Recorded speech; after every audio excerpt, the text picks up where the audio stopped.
The Doomsday Clock is a metaphorical tool utilized by the Bulletin of the Atomic Scientists to gauge how close the world is to global catastrophe. The idea was that if the clock were to strike midnight, the end of the world would be upon us. The closer it reached, the more precarious our situation. The clock was created in 1947 by members of the Manhattan Project who, after witnessing what their creation did to the Japanese cities of Hiroshima and Nagasaki, began writing a magazine depicting the Doomsday Clock on its cover. Initially, and quite worryingly, the clock's initial positioning was a mere 7 minutes to midnight. This wouldn't stay true for long, however, as only 2 years later, the hands were moved to depict 3 minutes to midnight, after the Soviet Union tested its first atomic bomb, the RDS-1, starting the nuclear arms race. Over the decades to come, the clock would fluctuate both up and down in accordance to increased tension on the global stage, such as US involvement in the Vietnam War, or decreased tension, such as the fall of the Berlin Wall. In 1991, the clock reached its furthest time from midnight following the dissolution of the Soviet Union and the end of the Cold War, but even then, the hands only displayed 17 minutes to midnight. In 2023, following threats of global warming, ongoing warfare in Europe and the Middle East, and increased tensions between global superpowers, we are at the closest point to global catastrophe since the clock's inception, with only a sliver of time left, 90 seconds to midnight. Despite the criticism and numerous issues associated with the Doomsday Clock, it still serves a purpose in reflecting our societal fear of the end of the world. For many of us who have come to terms with our own finality, we are fueled by the idea that even when we're individually gone and dead and buried, humanity will still carry on. Society will continue to advance, chocolate will still taste as good, and our species will live to fight another day. And for many of us, having offspring to carry on our legacy, to hopefully be smarter, happier, and more successful, is another mitigation to the notion of death. However, the idea that the future could come to a screeching halt, that a bomb or a war could print the expiration date on humanity, is undoubtedly a pill too big and scary to swallow, and so many of us decide to simply ignore it. Conversely, a small portion of the population chooses not to ignore it, but to face it head on, to challenge the looming giant of global catastrophe with an unfaltering determination. This subculture of people is the Doomsday Preppers.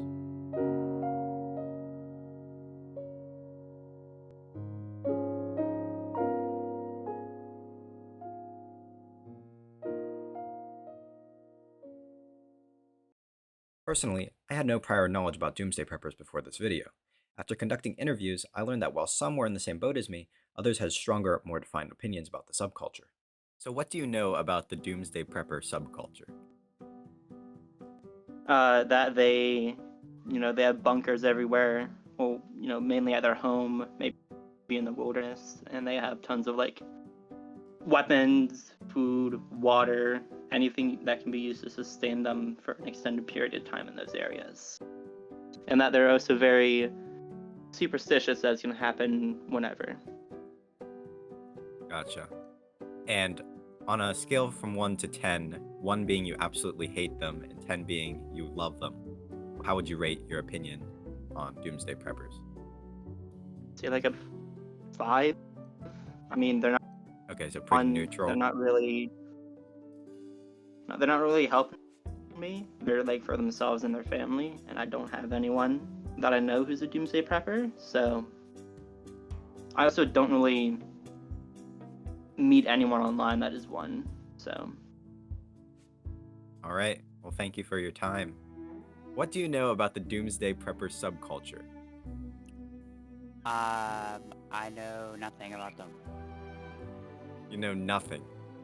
I can assume that it probably has something to do with people who build shelters and prepare for a zombie flu outbreak or stuff like that, but I don't know anything.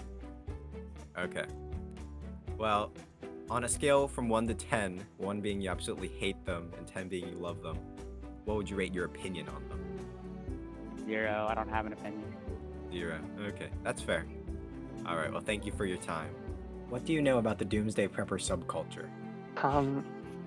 In preparation for doomsday events such as nuclear war, they stockpile food and resources and stuff. Okay. On a scale from 1 to 10, 1 meaning you hate them, 10 meaning you love them, what would you rate your opinion on Doomsday Preppers? Like a 5. So, neutral? Yeah. Okay, thank you for your time. What do you know about the Doomsday Prepper subculture? Prep, people who pay money for the bunkers and stuff. Sure, sure. Any other general thoughts, ideas, My know-how? dad is like that. He's paranoia. Oh, okay. And he likes to tell us about how the world's ending and the rapture is happening, like related to the Bible. Oh, okay. Interesting. So like the end times prophecy type deal? Yeah, and Yeah. he's not doing anything to stop it because in the Bible it's like when the rapture starts to happen, all the people that deserve to go to heaven just disappear or whatever and go to heaven. Right, right, right. So is he like one of the, I know, because there are like two types of end times prophecy believers. One who stockpile a lot of food, and then the others who don't because they think that it'll be God will provide them sustenance. Is he that? Yeah. Damn. Okay. Interesting. Okay. Well, in any case, from a scale of one to 10, one being you hate them, 10 you love them. What is your opinion on the Doomsday Prepper subculture? Hate. So a one, you hate them? Yes. Oh my goodness. Okay. Interesting. Any, is it why? Why? Give me some reasoning. I don't like my dad. Okay, you don't like your dad.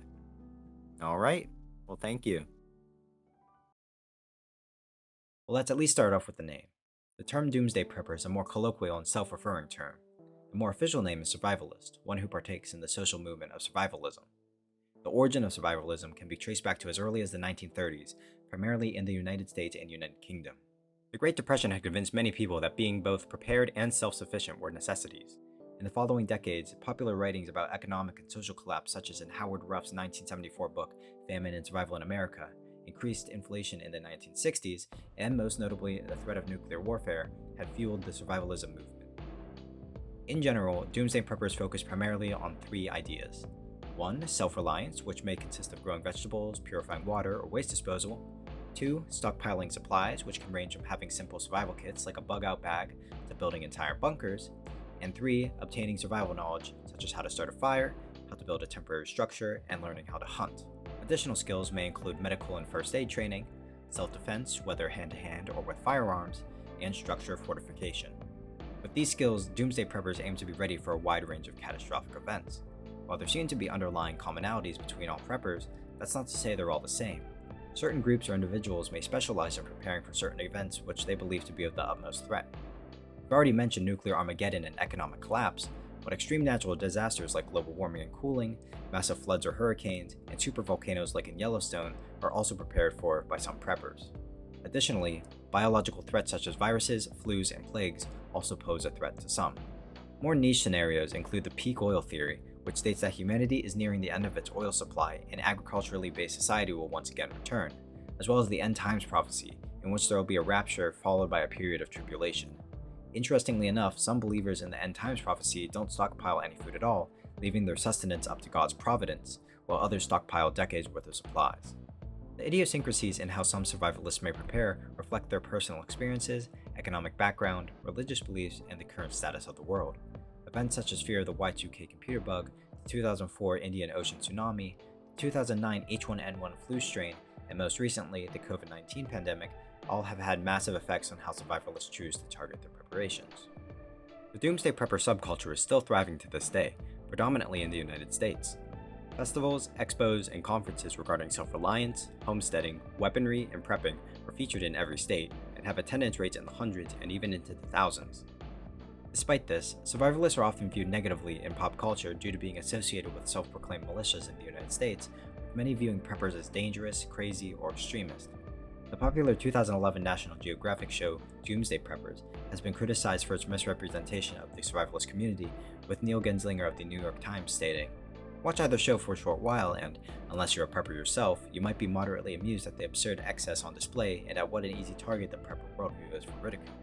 Watch a bit longer though, and amusement may give way to annoyance at how offensively anti-life these shows are, full of contempt for humankind." Ultimately, unique and defining characteristics of the average Doomsday Prepper are impossible to pinpoint, as doing so would be partaking in the negative stereotyping which has been associated with this group for decades. The survivalism movement is a wide spectrum, and while some may fall into the stereotypical right-wing 40-year-old man who wears camo and is obsessed with guns, this isn't always the case. As survivalist Kathy Harrison, a woman from New England, once stated in an interview, it's easy to feel a little left out of the prepper community if you live in New England and if you're not fairly right-wing and conservative politically.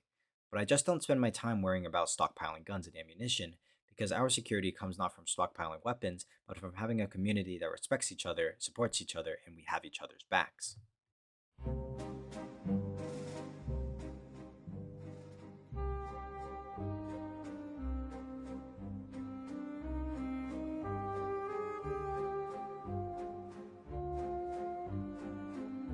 If I'm being completely honest, I'll be one of the first people to go during a global catastrophe. My lack of survival skills, combat training, and overall common sense will probably be what gets me, and I'm fairly certain my hours of Adobe Premiere experience and knowledge of niche Wikipedia pages aren't going to help me with that either. However, I can feel at least a bit of solace knowing that there are dedicated individuals out there who are prepared for when the clock strikes midnight. I met a traveler from an antique land who said, "Two vast and trunkless legs of stone stand in the desert.